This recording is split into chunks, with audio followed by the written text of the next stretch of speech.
बिस्मिल्लाहिर्रहमानिर्रहीम। आज का हमारा बहुत ही इम्पोर्टेंट टॉपिक है आयनाइजेशन एनर्जी और आयनाइजेशन पोटेंशियल।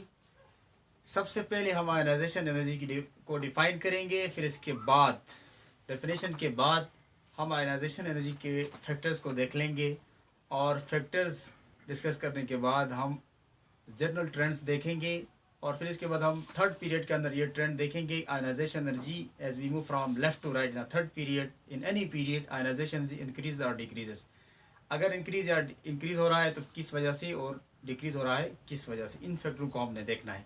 तो आयनाइजेशन एनर्जी क्या है कि हमारे पास कोई एटम हो, उस एटम के वैलेंस शेल से इलेक्ट्रॉन निकाला जाए, लेकिन ये बात, इसमें दो कंडीशन है। एक आइसोलेटेड गैसियस एटम, दो कंडीशंस। इंपॉर्टेंट बात यह है कि आपके पास एटम हो लेकिन वो आइसोलेटेड हो, फिर दूसरी कंडीशन वो गैसियस स्टेट में हो, और फिर अगर आइसोलेटेड गैसियस एटम है तो फिर उसके वैलेंस शेल से एक इलेक्ट्रॉन आपने क्या करना है, निकालना है। तो इलेक्ट्रॉन निकालने के लिए क्या देंगे, एनर्जी देंगे। जो एनर्जी रिक्वायर होगी उस एनर्जी का नाम क्या होगा, आयनाइजेशन एनर्जी।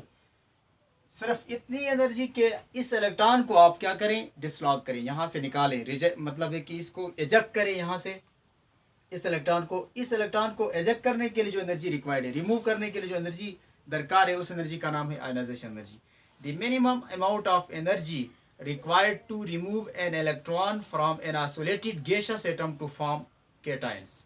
अब इसको हम मेजर करते हैं किलो जाउल पर मोल, किलो जाउल पर मोल, क्योंकि हम सिर्फ एक एटम के ऊपर काम नहीं कर सकते, सिंगल एटम के ऊपर काम नहीं किया जाता। एक मोल लेकर, एक मोल को हम फ्री एटम में कन्वर्ट करेंगे, आइसोलेटेड एटम्स, फिर उसके बाद गैसियस स्टेट में उनको हम कन्वर्ट करने के बाद फिर उसको क्या करेंगे, उनके वैलेंस शेल से इलेक्ट्रॉन निकालेंगे। तो फिर इसका यूनिट क्या है, किलो जाउल पर मोल। ठीक। अब आयनाइजेशन एनर्जी, अब देखिए इस गैसियस स्टेट में, लिक्विड स्टेट में हो तो फिर हम लिक्विड स्टेट में क्यों नहीं मेजर करते, इसकी वजह मैं आपको बताता हूँ। जैसा कि एलिमेंट के एटम अगर लिक्विड स्टेट में हो तो उनके बीच में अट्रैक्टिव फोर्सेज होंगी। अब अट्रैक्टिव फोर्सेज होंगी तो हम जो एनर्जी देंगे, वो एनर्जी, जो टोटल एनर्जी हम देंगे इलेक्ट्रॉन को निकालने के लिए, तो वो एनर्जी इस फोर्सेस को ब्रेक करने में भी इस्तेमाल होगी। जैसा कि ये अट्रैक्टिव फोर्सेज हैं इन एटमों के बीच में, तो इस फोर्सेस को ब्रेक करने में भी इस्तेमाल होगी। अब हमें नहीं पता कि टोटल एनर्जी में से कितनी एनर्जी इन बीच में जो फोर्सेस हैं उसको ब्रेक करने में लगी है और कितनी एनर्जी जो है इलेक्ट्रॉन को निकालने में लगी है। तो इसलिए हम लिक्विड स्टेट में नहीं लेते। कौन से स्टेट में लेते हैं, गैसियस में, ताकि हमें ये अंदाज़ा हो कि सिर्फ जो एनर्जी हमने दी है वो कितनी लगी है, और वो टोटल जो एनर्जी हम देंगे सिर्फ किसके लिए इस्तेमाल हो, इलेक्ट्रॉन को निकालने में इस्तेमाल हो। इसलिए हम एटम को गैसियस स्टेट में ले आते हैं। ठीक है। अब इसके बाद हम इसकी फैक्टर्स को देख लेते हैं। Factors affecting ionization. सबसे पहला फैक्टर है न्यूक्लियर चार्ज। न्यूक्लियर चार्ज पहला फैक्टर है, न्यूक्लियर चार्ज। न्यूक्लियर चार्ज जरा देखें, एटम के ऊपर न्यूक्लियर चार्ज, एक एटम है जिसके ऊपर फर्ज करो यहाँ पे हम जान लेते हैं, इधर इसके न्यूक्लियस में 11 प्रोटॉन्स है, और दूसरा एटम आपके पास है जिसके ऊपर 12 प्रोटॉन है। अब इस 11 प्रोटॉन वाला न्यूक्लियस, जिसके ये इस न्यूक्लियस के वैलेंस, इस न्यूक्लियस में 11 प्रोटॉन है, तो न्यूक्लियर चार्ज कम है और इसका होल्ड इस इलेक्ट्रॉन के ऊपर क्या होगा, कम होगा।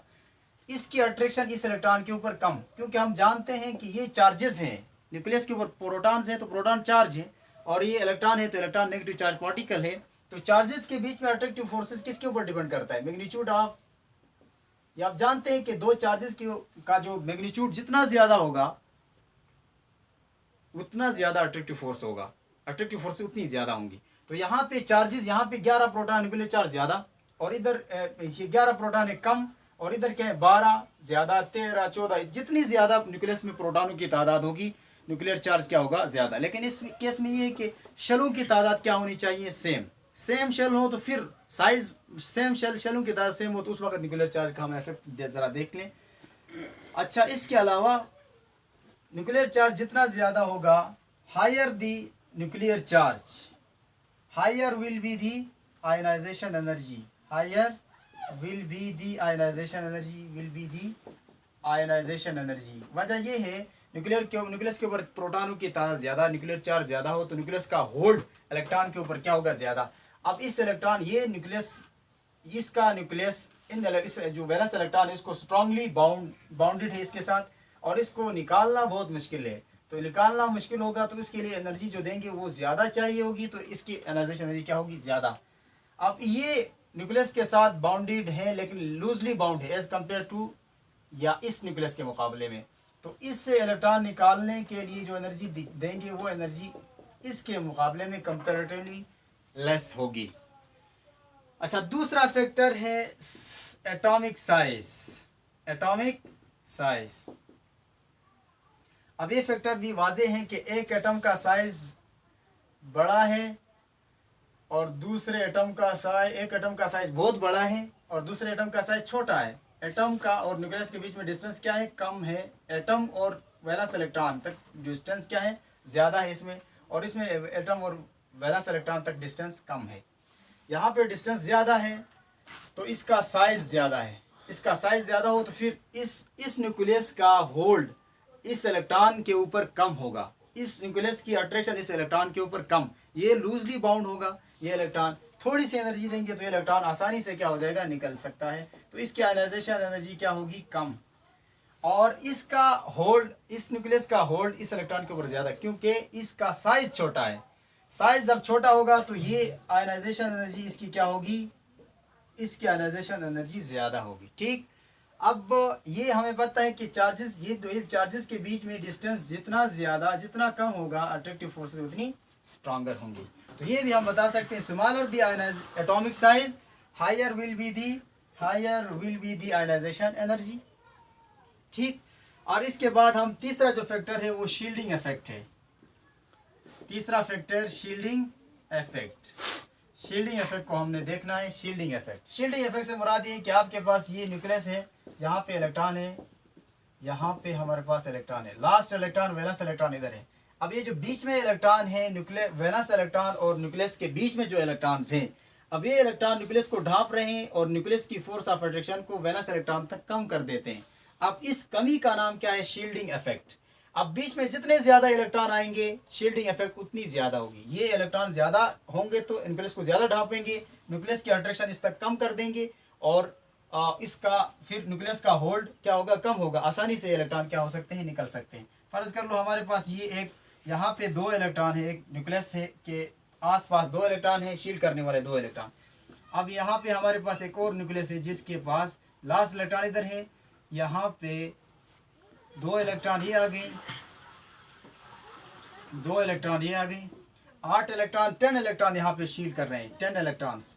और इधर शील्ड करने वाले इलेक्ट्रॉन्स कितने हैं, सिर्फ 2 इलेक्ट्रॉन्स है। तो यहाँ पे शील्डिंग इफेक्ट ऊपर वाले एटम में क्या है, कम है। तो शील्डिंग इफेक्ट कम होने से शील्डिंग इफेक्ट क्या है, कम है। और तो शील्डिंग इफेक्ट कम होने से आयनाइजेशन एनर्जी क्या होगी, ज़्यादा।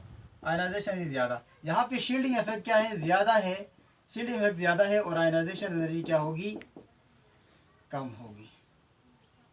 ठीक, तो ये आयनाइजेशन एनर्जी और शील्डिंग इफेक्ट का क्या आपस में इनवर्स रिलेशन है। तो हम ये कह सकते हैं कि lower the shielding effect higher will be the ionization energy. ठीक है, और चौथा जो फैक्टर्स हैं इलेक्ट्रॉनिक कॉन्फ़िगरेशंस। इलेक्ट्रॉनिक कॉन्फ़िगरेशन चौथा फैक्टर है इलेक्ट्रॉनिक कॉन्फ़िगरेशंस। अब ये जो फैक्टर है ये इंपॉर्टेंट है इलेक्ट्रॉनिक कॉन्फ़िगरेशन वाला। इलेक्ट्रॉनिक कॉन्फ़िगरेशन से मुराद ये है कि जैसा कि आपके पास कोई शेल है, वैलेंस शेल है, यहाँ पे वैलेंस शेल है। अच्छा, जब देखें इलेक्ट्रॉनिक कॉन्फ़िगरेशन से मुराद ये है कि आपकी जो लास्ट वैलेंस शेल है, वैलेंस शेल के अंदर जो सब शेल है, लास्ट सब शेल जिसके अंदर इलेक्ट्रॉन्स है, लास्ट सब शेल की कॉन्फ़िगरेशन के ऊपर डिपेंड करती है। लास्ट सब शेल के जो कॉन्फ़िगरेशन है, जैसा कि लास्ट सब शेल अगर फर्ज करो पी है तो पी के अंदर 3 ऑर्बिटल्स हैं। अगर हर एक ऑर्बिटल में एक एक इलेक्ट्रॉन आ जाए तो फिर उस कॉन्फ़िगरेशन को कहेंगे हाफ फिल्ड कॉन्फ़िगरेशन। हर एक ऑर्बिटल में लास्ट जो सब शेल का हर एक ऑर्बिटल में 2-2 इलेक्ट्रॉन आ जाए उसको कहेंगे कंप्लीटली फिल्ड। हाफ फिल्ड और completely filled configuration extra stable है, मोर स्टेबल है, बहुत ज़्यादा स्टेबल है। और जब स्टेबल है तो एटम की इस हालत में जो कन्फिग्रेशन है एक्स्ट्रा स्टेबल, एटम बहुत ज़्यादा स्टेबल हो जाता है और इस कन्फिग्रेशन को एटम छोड़ना पसंद नहीं करता। तो इससे इलेक्ट्रॉन जब निकालेंगे तो ये कन्फिग्रेशन क्या होगी, डिस्टर्ब होगी। तो इस से जब आप इलेक्ट्रॉन निकालेंगे तो बहुत ज़्यादा एनर्जी चाहिए, इसको डिस्टर्ब करना मुश्किल है, तो इसके लिए एनर्जी ज़्यादा चाहिए। ठीक है, तो आयनाइजेशन एनर्जी इसके लिए क्या होगी, ज़्यादा। अगर लेकिन एक ऐसी सिचुएशन जिसमें ना कन्फिग्रेशन हाफ फिल्ड है और ना कंप्लीटली फिल्ड है, ना कन्फिग्रेशन, अब ये जो कन्फिग्रेशन है ना, ये ना एग्जैक्ट हाफ है। जैसा कि फर्ज कर लो ऐसी कन्फिग्रेशन हो, यहाँ पे 1 इलेक्ट्रॉन हो, या फिर मतलब है कि ये पी सबशेल में 2 इलेक्ट्रॉन आ जाए। अब ये कि हर एक ऑर्बिटल में एक एक इलेक्ट्रॉन नहीं है। अब या इसी तरह अब यहाँ पे 4 इलेक्ट्रॉन हो या इसी तरह 5 इलेक्ट्रॉन हो, तो ये एग्जैक्ट ना हाफ है ना एग्जैक्ट ना कंप्लीटली फिल्ड है। तो इस तरह की कन्फिग्रेशन जो ना एग्जैक्ट हाफ हो ना कंप्लीटली फिल्ड हो, उसको कहेंगे पार्शियली फिल्ड कन्फिग्रेशन, और ये लेस स्टेबल है, इससे इलेक्ट्रॉन निकालना इजी। अब याद रहे ये कन्फिग्रेशन सिर्फ पी और एस के लिए, मतलब पी के लिए नहीं, एस के लिए भी है। ये देखें ये वाली कन्फिग्रेशन ये क्या है, कंप्लीटली फिल्ड है। और इसी तरह डी के लिए भी, डी के 5 ऑर्बिटल हैं, डी में भी ये सिचुएशन पाई जाती है। तो अगर डी में एक एक इलेक्ट्रॉन है सब में, तो वो हाफ फिल्ड होगी। अगर पी उसमें अगर मतलब है कि 10 इलेक्ट्रॉन है, हर एक में 2-2 है, तो फिर वो क्या होगी, कंप्लीटली फिल्ड। और यही सिचुएशन उधर भी होगी। तो इससे इलेक्ट्रॉन निकालना क्या हो जाएगा, मुश्किल होगा, और नीचे इसमें पार्शियली फिल्ड से इलेक्ट्रॉन निकालना इजी। अब हमने ट्रेंड देखना है, as we move from left to right in a period the ionization energy increase और डिक्रीजेस। ठीक है, अच्छा आप अब ट्रेंड देखना है कि हम पीरियड में देखें कि as we move from left to right in a third period, क्योंकि हमने थर्ड पीरियड को डिस्कस करना है। तो थर्ड पीरियड में लेफ्ट टू राइट जाएं, आयनाइजेशन एनर्जी इंक्रीज होगी या डिक्रीज होगी। तो थर्ड पीरियड में हम किसी भी पीरियड में जाएं, आयनाइजेशन एनर्जी क्या होगी, फ्रॉम लेफ्ट टू राइट जाए, आयनाइजेशन एनर्जी क्या होगी, इंक्रीज होगी, आयनाइजेशन एनर्जी इंक्रीज होगी। और इसकी वजह क्या है कि लेफ्ट टू राइट जाएं, जैसा कि लेफ्ट टू राइट जाते हैं सोडियम है, फिर मैग्नीशियम, फिर इस तरतीब से आगे जाएं, ज़रा देखिए न्यूक्लियर चार्ज बढ़ता जा रहा है, न्यूक्लियस की पावर बढ़ती है, न्यूक्लियस का होल्ड इलेक्ट्रॉन के ऊपर ज़्यादा होता जा रहा है। तो आयनाइजेशन इलेक्ट्रॉन का निकालना मुश्किल, और उसके लिए ज़्यादा एनर्जी चाहिए, तो आयनाइजेशन एनर्जी क्या होगी, ज़्यादा। और दूसरा फैक्टर ये कि साइज भी आहिस्ता आहिस्ता कॉन्ट्रैक्ट कर जाता है। As view from left to right atomic radius decreases, atomic radius decrease होगा तो फिर उससे इलेक्ट्रॉन निकालना क्या होगा, मुश्किल। तो ये दो फैक्टर हैं जो आयनाइजेशन एनर्जी को क्या कर रहे हैं, इंक्रीज कर रहे हैं इन अ पीरियड। ठीक है, इसी तरह में जनरल अगर आपको ग्रुप की हम बात करें, ग्रुप की बात करें, ग्रुप में किसी भी, वैसे हमने डिस्कस करना है first A group alkali metal, alkaline earth metal, fourth A group elements जिसका हेलोजन्स वगैरह। तो उसमें भी किसी भी ग्रुप में हम जाएं from top to bottom, ionization energy क्या होगी, आयनाइजेशन एनर्जी डिक्रीज होगी। और वजह क्या है, यहाँ पे वजह ये है कि साइज क्या हो रहा है, इंक्रीज हो रहा है, और दूसरी शील्डिंग इफेक्ट क्या होगी, इंक्रीज। ये दो फैक्टर आयनाइजेशन एनर्जी को क्या कर रहे हैं, कम कर रहे हैं। ठीक, ग्रुप की बात ये है। अब हम पीरियड में, थर्ड पीरियड में हैं, तो आयनाइजेशन एनर्जी जनरली इंक्रीज हो रही है। लेकिन यहाँ पे दो एक्सेप्शंस हैं। एक यहाँ पे सोडियम की मैग्नीशियम का आयनाइजेशन एनर्जी और एल्यूमिनियम की आयनाइजेशन एनर्जी के बीच में, मैग्नीशियम होना तो ये चाहिए कि एल्यूमिनियम की आयनाइजेशन एनर्जी ज़्यादा होनी चाहिए, क्योंकि उसके एटॉमिक साइज भी छोटा है और न्यूक्लियर चार्ज ही ज़्यादा है। लेकिन एल्यूमिनियम के मुकाबले में मैग्नीशियम का जो आयनाइजेशन एनर्जी है, मैग्नीशियम की आयनाइजेशन एनर्जी ज़्यादा है किससे, एल्यूमिनियम से। एल्यूमिनियम के मुकाबले में मैग्नीशियम की ज़्यादा है, एक ये। दूसरा यहाँ पे फास्फोरस की आयनाइजेशन एनर्जी ज़्यादा है सल्फ़र के मुकाबले में, हालांकि सल्फ़र का एटॉमिक रेडियस छोटा है, न्यूक्लियर चार्ज ज़्यादा है। इसकी वजह क्या है, अब इसकी वजह की तरफ आते हैं। ये दो एक्सेप्शंस है, ये आपके शॉर्ट क्वेश्चन में भी है कि मतलब है कि ये दो जगहों पे फॉल क्यों आ रहा है, आयनाइजेशन एनर्जी क्यों फॉल कर रहा है। हालांकि फ्रॉम लेफ्ट टू राइट जाते हैं तो आयनाइजेशन एनर्जी ओवरऑल इंक्रीज हो रहा है, लेकिन यहाँ पे ये दो ऐसे एलिमेंट से, एक है मैग्नीशियम के एल्यूमिनियम में फॉल आ रहा है, दूसरा आपके पास सल्फर में फॉल आ रहा है। इसकी वजह क्या है, तो इसकी वजह को हम देखते हैं। तो वजह यह है कि हम पढ़ क्या है, इलेक्ट्रॉनिक कन्फिग्रेशंस। इसका लास्ट इलेक्ट्रॉन क्या है, कहाँ से आपने निकालना है, 2s से निकालना है, और इसका लास्ट इलेक्ट्रॉन 2p से निकालना है, जो 2p 2s2 और 2p1 कन्फिग्रेशन है। 2p1 कन्फिग्रेशन है तो p के अंदर कितने, p में एक ही इलेक्ट्रॉन है, तो बाकी दो ऑर्बिटल क्या है, बाकी दो ऑर्बिटल इनपिटी है। अब सिर्फ ये इलेक्ट्रॉन, ये कौन सी कन्फिग्रेशन है, ये कन्फिग्रेशन पार्शियली फिल्ड है, ना एग्जैक्ट हाफ है ना कंप्लीटली फिल्ड है। तो इससे इलेक्ट्रॉन निकालना इजी है। ये क्या है, फुल फिल कन्फिग्रेशन है। तो फुल फिल कन्फिग्रेशन क्या है, ज़्यादा स्टेबल है, इससे इलेक्ट्रॉन निकालना मुश्किल है। यही वजह है कि मैग्नीशियम की आयनाइजेशन एनर्जी ज़्यादा है, एल्यूमिनियम की कम है। इसी तरह हम फास्फोरस में जाए,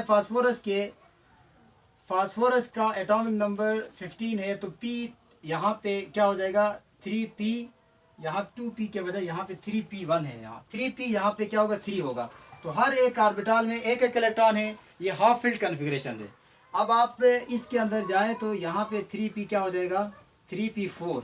तो 3P4 में हर एक ऑर्बिटल के अंदर ये हाफ फील्ड कन्फिग्रेशन नहीं है, पार्शियली फील्ड कन्फिग्रेशन है, इससे इलेक्ट्रॉन निकालना इजी। तो ये कन्फिग्रेशन ज़्यादा स्टेबल है, इसके आयनाइजेशन एनर्जी ज़्यादा होगी फास्फोरस की और सल्फर की कम होगी। ये दो रीज़न है। एक सेम पीरियड में हम जाए तो यहाँ पे एक फॉल कर रहा है एल्यूमिनियम के ऊपर और दूसरा सल्फर में, और रीज़न ये है कि इलेक्ट्रॉनिक कन्फिग्रेशन है। हाफ फील्ड कन्फिग्रेशन ज़्यादा स्टेबल है और इसी तरह फुल फील्ड कन्फिग्रेशन ज़्यादा स्टेबल है पार्शियली फील्ड के मुकाबले में। मैग्नीशियम की कन्फिग्रेशन फुल फिल है, कंप्लीटली फिल है, और इसी तरह एल्यूमिनियम की कन्फिग्रेशन हाफ मतलब पार्शियली फिल्ड है। और इसी तरह आप जाएँ फास्फोरस की कन्फिग्रेशन हाफ फिल्ड, जबकि सल्फर की कन्फिग्रेशन पार्शियली फिल्ड है, तो इसकी आयनाइजेशन एनर्जी कम है। अब हम लास्ट ये देखें, ये क्या सिर्फ थर्ड पीरियड में ये सिचुएशन है, नहीं, हर एक पीरियड में। अब हम जाएँ इसी तरह आप ऊपर चले जाएँ, सेकंड पीरियड में आप जाएँ, यहाँ पे सेकंड ग्रुप 2A एलिमेंट अपने नेक्स्ट एलिमेंट से उसकी उनकी आयनाइजेशन क्या होगी, ज़्यादा होगी। जैसा कि हम देखें बेरिलियम की आयनाइजेशन एनर्जी ज़्यादा है बोरान के मुकाबले में, इसका एटॉमिक नंबर 5 है। यहाँ पे ये सिचुएशन है, तो ये सिचुएशन हर एक एलिमेंट हर एक पीरियड में एग्जिस्ट करेगा। इसी तरह नाइट्रोजन की आयनाइजेशन एनर्जी जो है वो ज़्यादा है ऑक्सीजन के मुकाबले में, ठीक है। तो ये जनरल ट्रेंड था, आपने इसको ज़हन में बैठाना है। आखिरी बात में आपको इस आयनाइजेशन एनर्जी के हवाले से कि आयनाइजेशन एनर्जी की से हमें ये अंदाज़ा हो रहा है कि न्यूक्लियस इलेक्ट्रॉन कितनी आसानी से इलेक्ट्रॉन को लॉस कर सकता है, ये इसका मेटालिक करेक्टर कैसा है। इलेक्ट्रॉन जितनी आसानी से लॉस होंगे मेटालिक करेक्टर इंक्रीज़ होगा, और मुश्किल से अगर इलेक्ट्रॉन लॉस हो रहे हैं तो ये मतलब है कि इसका मेटालिक करेक्टर कम होगा। और दूसरी आखिरी बात ये है कि इसकी मदद से हम वैलेंस इलेक्ट्रॉन को भी आइडेंटिफाई कर सकते हैं, कौन से एटम के किसके पास कितने वैलेंस इलेक्ट्रॉन्स हैं। तो ये था हमारे पास आयनाइजेशन एनर्जी। होपफुली आपको समझ आया होगा। इंशाल्लाह फिर नेक्स्ट लेक्चर नेक्स्ट टाइम इंशाल्लाह।